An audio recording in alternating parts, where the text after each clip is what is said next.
Howdy, howdy. They call me the Hoff, and I'm trying to find a Master Sword somewhere. Got my roommate here with me again. Who? You. Why is it wearing that fucking thing on its head? Because that's her deal, alright? Yeah, it's a girl. That's their deal. Why is its feet so tiny compared to the portion of its leg? Because...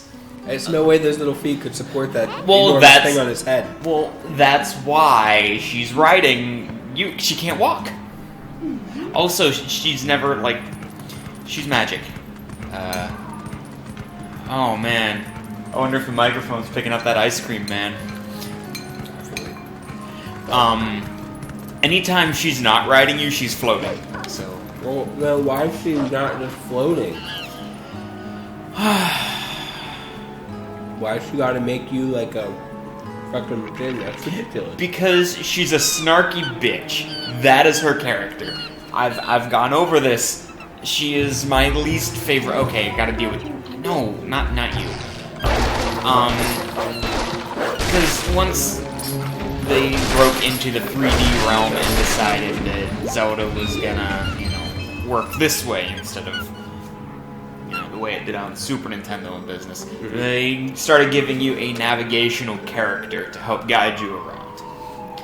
And Navi, short for navigation, you get it? Anyway, That was lame. Oh, I didn't come up with it. But, she was the first one, and she was a little fairy, followed you around in Ocarina of Time, and she was annoying, and people didn't like her. She would always be going like, "Hey, listen!" And that was annoying. I know it was annoying when you just did that. Exactly. Imagine if it was the game doing it to you like every 30 seconds. Why don't you just let that bat thing carry that stupid thing away off the back? Because we're trying to help each other. Oh. It shouldn't help you then, she can float, but she didn't carry you. I know, Minda's a bit... Okay, the point is, after that, Nintendo's smart enough to know when people don't like something. I mean... after doing enough stuff people didn't like, they figured that much out. But they realized, people didn't like Navi too much. So they started giving that navigational character a personality. Because Navi didn't have one. She was just basically the game developer explaining shit to you in your ear that the game itself couldn't be bothered to explain. And it was a cheap cop-out. And then in Majora's Mask, you got Tattle. I also need to consider the, what's going on right now. There is a lot going on right now, and it's probably best if we don't think about it. You're gonna get hit, you're gonna get hit. I didn't get hit. Oh, man. Anyway, so in,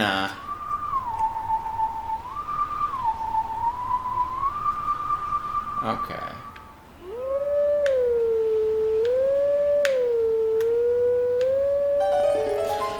Tattle in Majora's Mask had a bit more of a character, and Tattle had an arc. Right. And she, I forget which it was, if Tattle was male or female. It was a fairy, and it was yellow. Whatever.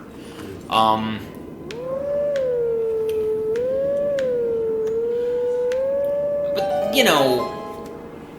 their character changed a little bit over the course of the narrative, and they fed the plot, and it mattered. Navi was always just kind of there.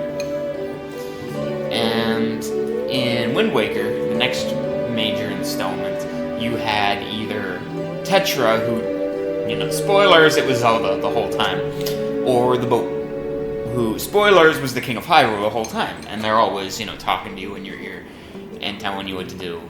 And they have a stake in the plot. Like, what they're saying, Like a ribeye? Or like a porterhouse? Oh, man, I don't know. Like, the King of Hyrule looks like he has eaten his share of, ribeyes. Cock? Whoa! I don't know, maybe. I mean, his offspring is a visible, relevant character in the story, so I assume, he doesn't eat just cock. Who lights that fire? Oh, dude, you are just asking questions that don't have answers. Alright. And in this game, you got Midna. And she's a snarky bitch. And that's her deal, is that she really, in the beginning, as time goes on, it changes, but in the beginning, she just does not care about the fate of Hyrule, and she just wasn't close enough.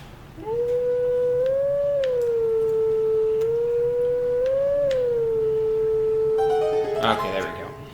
And, you know, you're just a tool that she is using to get the things she needs. Up till now, it's just been the rest of that weird mask that you're hung up on.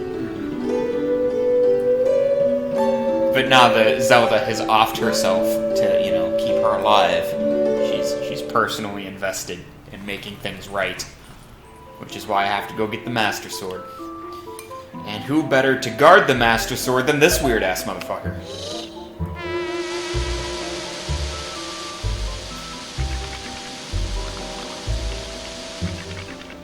And whatever the hell these things are.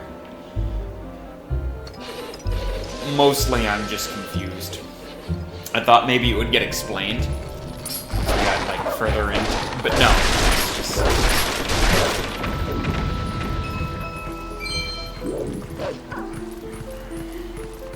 It's just some weird shit in this forest.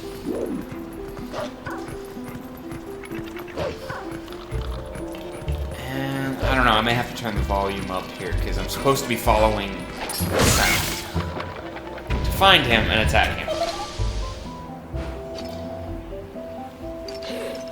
Because if I'm not mistaken, the music gets louder when you get close to him, and that's how you find him.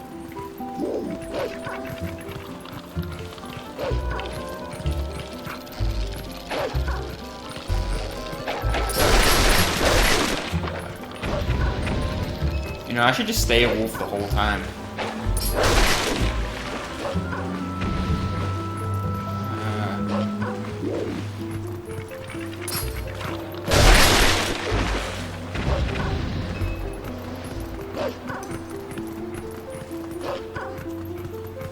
Too bad I can't really talk, but I'm just trying to listen.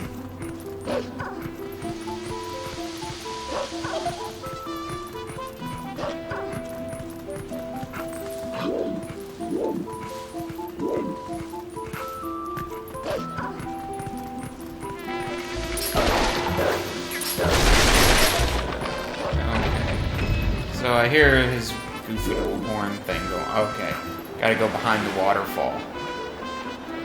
Why does that phrase sound so familiar to me? Anything? No? Like, he's a Skull Kid. I mean, so you probably don't know this, but in Ocarina of Time, there's a Skull Kid, and he helps. Like, he lives in the forest where he grew up, and he... Oh man, what is his main deal? In Majora's Mask, a Skull Kid is what, like, launches the plot, because he steals your ocarina, and then, like, starts, like, making things fall on the world. And then Link has to, like, come to terms with the inevitability of death and all that jazz, because for some reason they decided that Majora's Mask was going to be dark and edgy.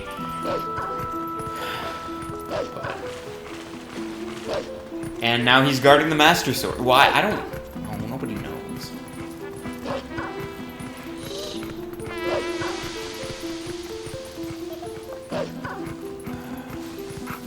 He was the other way.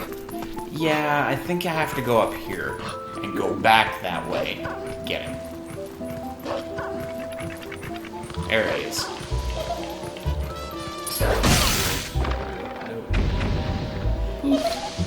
Oh, man. See, that's where I've been trying to get this whole time, I think. I mean, that looks legit, right? That looks like the sort of a magical wall that you'd hide a magical sword behind, right?